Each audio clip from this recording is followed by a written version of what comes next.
Listen, I've known Al since 1980. How did you guys? Told me. What do you remember about your first meeting? Well, his story, and you'll have to ask him, was that, see, I was not the best player on my team. There was a guy by the name of Freddie Hamill that was a better midfielder than I was. And he said that he came to a game where I was playing left midfield. I cut in, I hit it with my right, and I scored. And he says that's the only reason why he signed me. So you guys have to verify all that information. But I was not the best guy on my team, Freddie Hamill. Blast from the past, Freddie. So 2 straight home games after you getting a little bit of momentum going. How important is this stretch for you guys and what you guys want to try to do going forward and making a push late in the year here? Again, I try and answer things honestly, but then with some context, and I don't like saying these terms, but every single game is so important to us. It's not the 2 grouped together. Yeah. It's not the road game after that, man.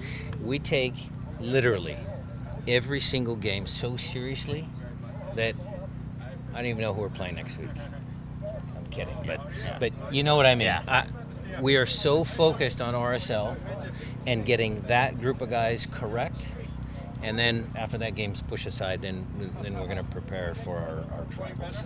For sure. And you and Salt Lake seem like you guys just bring out the best in each other almost every time you come together. What is it about the 2 teams that you think brings that out?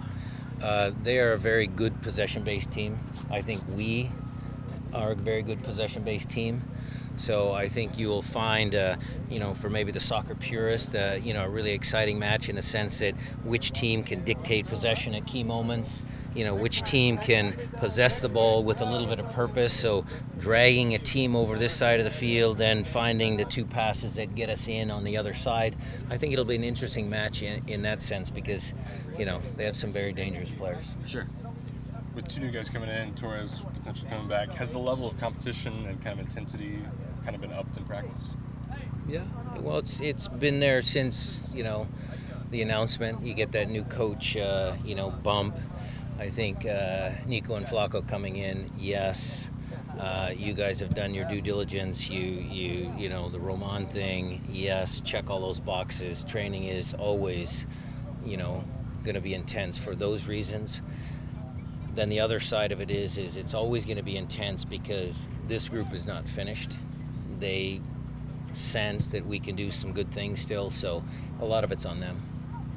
Morales last week in Chicago seemed to be his old self. What do you do to diminish? It's still the same story of service to him and how he dictates the match. Well, Ozzy and he have had so many good battles over the years. I mean, some days Ozzy might win, other times Morales might win. So it'll be key for he and Christian to kind of take care of him. But yeah, man, it's going to be a good game. Looking forward to it.